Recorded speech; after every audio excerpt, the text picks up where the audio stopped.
Messieurs les présidents, Madame la ministre, Monsieur le ministre, Messieurs les rapporteurs, mes chers collègues, les crédits alloués à la mission Outre-mer augmentent très légèrement cette année avec 2,02 milliards d'euros. Nous avons pu constater au groupe UDI que les principales politiques des départements et collectivités ultramarines ont été maintenues. Nous regrettons toutefois la diminution légère des crédits alloués au programme Emploi Outre-mer. Par contre, nous saluons le travail qui a été engagé par le SMA dans le cadre de l'opération SMA 6000. C'est un dispositif de service public sous l'égide de l'armée qui accomplit un travail exceptionnel au profit de nos jeunes dans l'ensemble des territoires ultramarins. Je crois que ce travail mérite, chaque fois que l'occasion nous en est donnée, d'être salué. Je souhaiterais appeler votre attention sur certains sujets qui, à mon sens, n'ont pas été traités comme ils auraient dû l'être dans ce budget des Outre-mer, notamment la Polynésie française, la dotation globale d'autonomie, DGA, qui est la principale ligne budgétaire dont le versement est une certitude pour la Polynésie et que le territoire maîtrise totalement, diminue encore cette année. Cela est regrettable car la DGA ne doit pas être une variable d'ajustement. Le coup de rabot ne doit pas s'exercer sur cette dotation dont la Polynésie a plus que jamais besoin. L'an dernier, par voie d'amendement, le gouvernement a supprimé l'indexation de la DGA sur la dotation globale de fonctionnement pour la remplacer par l'inscription d'un montant ferme. Alors que nous réclamions déjà à l'époque une hausse de la DGA, son montant passe cette année de 84 millions d'euros à 80 millions d'euros entre le budget 2015 et le budget 2016. Nous souhaitons que cette inscription soit corrigée, que la Polynésie puisse avoir une certaine garantie sur les financements apportés par l'État à son fonctionnement. En ce qui concerne la Nouvelle-Calédonie, je regrette un certain nombre de choses.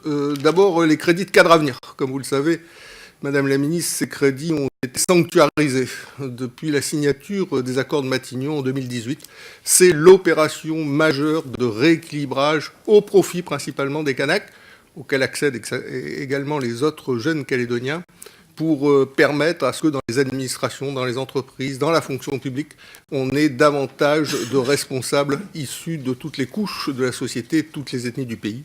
Je constate que ces crédits qui avaient été sanctuarisés jusqu'alors, je dois dire qu'on n'y touchait que d'une main tremblante, se sont cette fois-ci vus raboter de manière très significative, puisqu'ils sont passés à 5 917 000 euros au lieu de 6 217 000 euros. Je vous demande, Madame la Ministre, Monsieur le Ministre, de bien vouloir rétablir ces crédits à leur niveau ante, conformément aux engagements pris il y a maintenant 3 décennies. En ce qui concerne les contrats de développement, j'ai entendu, non, il n'y a pas de problème, les crédits nécessaires sont inscrits. Que nenni, Madame la Ministre, que nenni. Cela fait 2 années que les crédits nécessaires ne sont pas inscrits. Ils ne l'étaient pas dans le projet de loi de finances de 2015. Ils ne sont pas non plus dans le projet de loi de finances de 2016. Et là, ce ne peut pas être des considérations d'opportunité qui conduisent ces crédits à être inscrits ou pas, puisque ce sont des engagements pluriannuels pris par l'État à l'égard de l'ensemble des collectivités calédoniennes, les 3 provinces, mais également la Nouvelle-Calédonie. Or, 2016 est la dernière année d'exécution de ces contrats. C'est même une année qui a été rajoutée par rapport au contrat initial 2011-2015.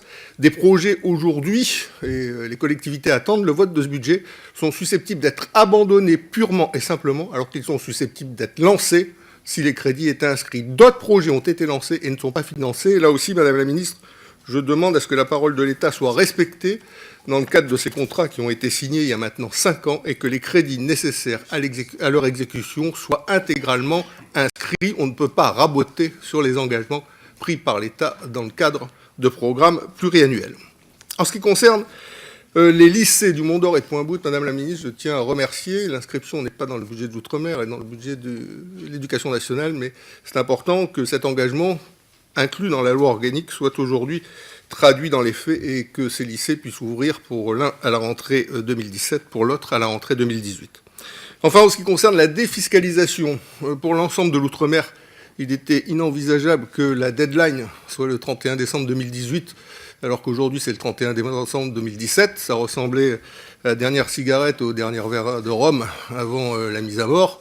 Je suis heureux que des efforts aient été accomplis pour repousser cette deadline au 31 décembre 2020, j'ai envie de vous dire, encore un effort, jeune homme, 31 décembre 2020, c'est un peu court pour une visibilité. Je vais donner un exemple très concret, le Sheraton de Deva, à Bourail, qui a été inauguré par le président de la République lors de sa venue en Nouvelle-Calédonie, est un dossier de 100 millions d'euros, dont le permis de construire a été attribué en 2008 et dont l'inauguration a eu lieu en 2014. Donc vous voyez qu'il faut parfois du souffle pour que des projets structurants à l'échelle de nos territoires puissent aboutir. Donc, en ce qui concerne l'ensemble de l'outre-mer, mais plus particulièrement les collectivités ultramarines du Pacifique, je souhaiterais que cette deadline soit repoussée un petit peu plus loin, en 2022 notamment. Monsieur Gomez a eu aussi quelque chose qui, un discours très énergique sur...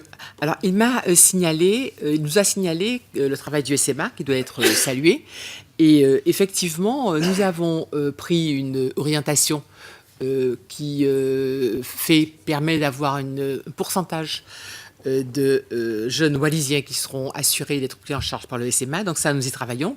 Quand je suis allée en Nouvelle-Calédonie récemment d'ailleurs, j'ai eu l'occasion de visiter la maison où le SMA recrute les jeunes à Nouméa.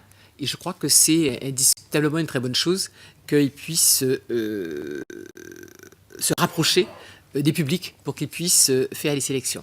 Sur les crédits de cadre à venir, je suis comme vous, c'est quelque chose qui est symboliquement très important en Nouvelle-Calédonie que de faire cette opération de rattrapage. Alors bon, il se trouve que la Nouvelle-Calédonie, qui fait partie de la nation, nous sommes d'accord à ce jour, doit aussi faire un geste en matière de solidarité nationale.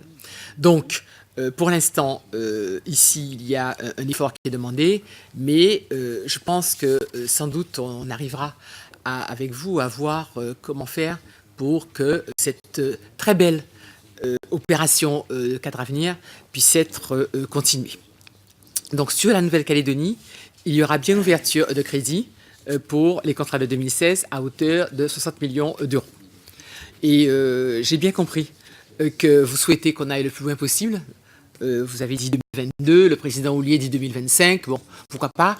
On peut dire 2030 aussi, mais je propose qu'on avance et qu'on s'en reparle quand nous serons au gouvernement en 2019. Et, comme ça, voilà, on en reparlera. Mais pour l'instant, moi j'ai vécu l'époque où Madame Girardin avait fait une loi pour 15 ans.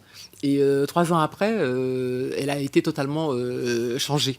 Donc, il ne faut pas être trop ambitieux et se dire qu'après tout, il faut travailler sur une période qu'on peut déterminer.